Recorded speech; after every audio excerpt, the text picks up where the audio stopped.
আসসালামু আলাইকুম সুপ্রদর্শক সবাইকে আমন্ত্রণ জানাচ্ছি ঝিনাইদহ আপডেটের সাথে আছি আমি শারমিন আরা। ঝিনাইদহ সদর হাসপাতাল থেকে যুক্ত হয়েছে আপনাদের সাথে। আপনারা ইতিপূর্বেই দেখেছেন আমার প্রতিবেদনগুলো। আমি ঝিনাইদহ সদর হাসপাতালের যে লিফটের যে প্রবলেম ছিল, যে সমস্যা ছিল সেটি নিয়ে কথা বলেছি, প্রতিবেদন তুলে ধরেছি আপনাদের মাঝে। নিচতলা থেকে দশম তলা পর্যন্ত আমি গিয়েছি এবং প্রতিটি ক্ষেত্রে আপনাদেরকে দেখিয়ে দিয়েছি যে কী কারণে লিফটের সমস্যা হচ্ছে, এখন কতদিন নাগাদ আমরা এই সমাধান পাবো, এর থেকে আমরা মুক্তি পাবো, এই ভোগান্তি থেকে মুক্তি পাবো। আমাদের সাধারণ জনগণ যারা আছি, আমরা এখানে যারা ভুক্তভোগী, যারা রুগীরা আছে, তারা মুক্তি পাবে সেই বিষয়ে আমরা কথা বলতে এসেছি। আমাদের ঝিনাইদহের মোহাম্মদ আবুল খায়ের, উপবিভাগীয় প্রকৌশলী, গণপূর্তি বিভাগ, ঝিনাইদহ। তার সাথে কথা বলবো আমরা এখন, জানতে চাইবো লিফটের সমস্যার ব্যাপারে। তিনি বিস্তারিত তথ্য আমাদেরকে জানাবেন, কবে নাগাদ লিফট চালু হবে এবং লিফটের পর্যাপ্ত পরিমাণ সকল জিনিসপত্র আছে কিনা, যন্ত্রপাতি আছে কিনা, বা কোনো গাফিলতি আছে কিনা, বা কোনো আর্থিক কোনো সমস্যা আছে কিনা, সেই ব্যাপারে বিস্তারিত তথ্য তুলে ধরার চেষ্টা করব। আসসালামু আলাইকুম। ওয়ালাইকুম আসসালাম। আমার নাম মোহাম্মদ আবুল খায়ের, আমি উপবিভাগীয় প্রকৌশলী, গণপূর্ত বিভাগ, ঝিনাইদহ। আপনি যদি এই যে ঝিনাইদহ সদর হসপিটালের যে লিফটের ভোগান্তি দীর্ঘ 2 মাস ধরে, কেন এত লং সময় লাগছে, দীর্ঘ সময় লাগছে, এই যে পঙ্গু যারা আছে, সিজারিং মা বোনেরা যারা আছে, তাদের যে কষ্ট, এবং আমিও আজকে একটু আগে নিচতলা থেকে দশমতলা পর্যন্ত গিয়ে মানে মনে হচ্ছে আমার পায়ের বল পড়ে যাচ্ছে। আসলে আপনারাও এর সাথে আপনারাও কিন্তু ভুক্তভোগী, আপনারা নিজেরাও এই সিঁড়িতেই উঠানামা করছেন। তো আপনারাও কেন এই কষ্ট সহ্য করছেন এবং কতদিন নাগাদ এ থেকে আমরা মুক্তি পেতে পারি, বা এখানে কোনো গাফিলতি আছে কিনা কাজের ক্ষেত্রে, বিস্তারিত তথ্য যদি আমাদের প্রতিবেদনে আপনি তুলে ধরতেন।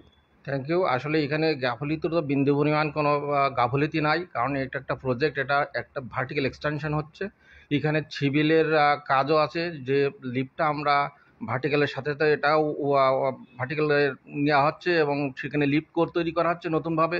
এখানে দুটো ছাদ দেওয়া হয়েছে। তো আপনারা জানেন যে ছাদ দিতে গেলে যে ইস্টেন যে 15 দিন বা 20 দিন একটা টাইম আছে, এটা দিতেই হয়। তো তারপরেও আমরা যতটুকু মানে না দিলে নয়, সেই পর্যন্ত যে আমরা এটা আপগ্রেড করছি। অলরেডি আমাদের প্রায় শেষ পর্যায়ে চলে এসছে, আমাদের লিফটের মালামালগুলোও চলে আসছে। আমরা আজকেতেই কাজ শুরু করতেছি লিফটের। তো আশা করি আগামী 10 দিনের ভিতরে আমরা লিফটটা চালু করতে পারবো এবং আমরা মানে হার্ড অ্যান্ড সোল মানে চেষ্টা করতেছি। আমি আমার অফিস ছেড়ে আমি এখানে বসে আছি শুধুমাত্র এই জনভোগের দুর্ভোগের কারণে।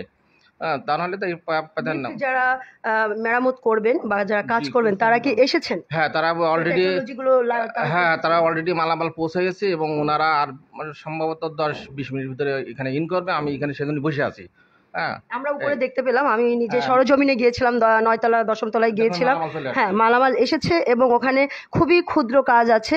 দুজন মিস্ত্রি দেখলাম এক সাইডে, আরেক সাইডে একজন মিস্ত্রি দেখলাম, তারা কাজ করছে, কাজ বেশি নাই। তো সেই ক্ষেত্রে আমার মনে হয় না যে আরো 10 দিন লাগবে, আপনারা আমার মনে হয় আরো আগেও করতে পারেন। না না, লিফট তো আলাদা ফাংশন। এখানে যে কাজ করতেছে সিভিল কাজ, কন্ট্রোল রুম তৈরি হয়ে গেছে। আমার এখনো যন্ত্রপাতি সব আমার ঘরে ঢুকানো রয়েছে, ওখান থেকে আমরা অনেক ইনস্টলেশন করব। এবং ওই যে ভার্টিক্যাল যেটা হচ্ছে ডোর, তারপরে ওর মেশিনের যে এভরিথিং লাগবে, এক্সটেনশনের যে মালামালগুলো লাগবে, ওরা আমরা স্থাপন করব। আর তারপরে সফটওয়্যারের কাজ আছে, ওই যে মাদারবোর্ডটা, ওটাও তো চালু করতে আমরা ম্যাক্সিমাম 10 দিন লাগবে। আমরা 24 আওয়ার কাজের বহাল থাকবো এবং তার আগে হয়েও যেতে পারে। পর্যাপ্ত এখানে আছে কিনা, যারা কাজ করছেন তারা পর্যাপ্ত পরিমাণে আছে? হ্যাঁ, পর্যাপ্ত, সবই মনে করেন যে পর্যাপ্ত লোক কাজ করবেন এখানে। তো ধরেন একজন ইঞ্জিনিয়ার থাকবে, তার সাথে টিম 4-5 জন থাকবেন, আর একটা টিম আসবে। একটা টিম আসলে তো দুটো লিফট চালু করতে একটু সময় লেগে যাবে, দুটো টিম হলে কি ভালো হতো? না, দুটো টিম না, একই জায়গায় তো ওই একই সাথে একই কাজ করবে, সমস্যা নাই। আমরা প্রয়োজন হলে একটা আগেই ছেড়ে দেওয়ার চিন্তা ভাবনা করবো, কথা বুঝছেন, একই লোক করবে। আর কবে নাগাদ আমি আসলে এই লিফট চালুটা আমাদের সাধারণ পাবলিক যারা আছেন, দর্শক যারা আছেন, যারা ভুক্তভোগী আছেন, যারা ক্ষিপ্ত এই ব্যাপারে খুবই দুঃখিত, তাদের কাছে আমি তুলে ধরতে পারবো আমার প্রতিবেদনের মাধ্যমে যে এই যে আমাদের সদর হাসপাতালের লিফট চালু হয়েছে? না, এটা তো বললাম যেহেতু আজকে শুরু হচ্ছে, আমরা 24 চেষ্টা করবো, কারণ এটা তো আমি বাস্তবতা। আমি বললাম না, আমি অফিসের এখানে বসে রয়েছি, যে আমার জিনিসটা যত দ্রুত সম্পন্ন হয় এবং আমাদের গাইডেন্স যতটুকু দেওয়ার দরকার সর্বোচ্চ দিয়ে আমরা এটাকে আপগ্রেড করে নেব। সেটা 10 দিন লাগতে পারে, 7 দিনও লাগতে পারে, তবে সব কমপ্লিট করে আমরা যত জনগণের সেবায় যেতে পারি, এটা আমাদের মূল টার্গেট। কাজ তো সব কমপ্লিট, এখন শুধু লিফটটা চালু করতে হবে। না, লিফট চালু না, লিফট শেষ হলো সিভিল কাজ, বোঝেন। আমার ইলেকট্রিক যে লিফটের কাজ আজকে থেকে শুরু হবে।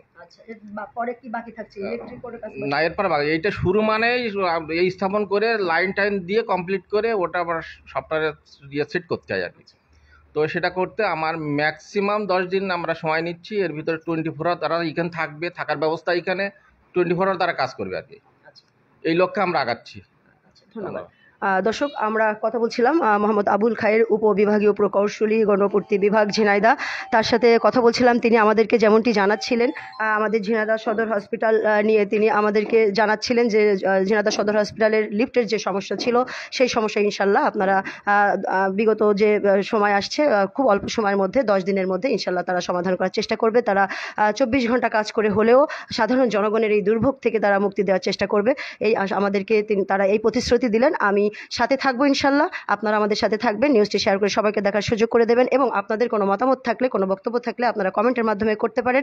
আমরা কর্তৃপক্ষের কাছ থেকে জেনে সঠিক উত্তরটি দেওয়ার চেষ্টা করব। আমাদেরকে সহযোগিতা করবেন, নিউজটি শেয়ার করে সবাইকে দেখার সুযোগ করে দেবেন। কোনো রকম ভুল ভ্রান্তি থেকে থাকলে ক্ষমা সুন্দর দৃষ্টিতে দেখবেন এবং পজিটিভ মন মানসিকতা নিয়ে সবসময় আমরা আসুন কাজ করি।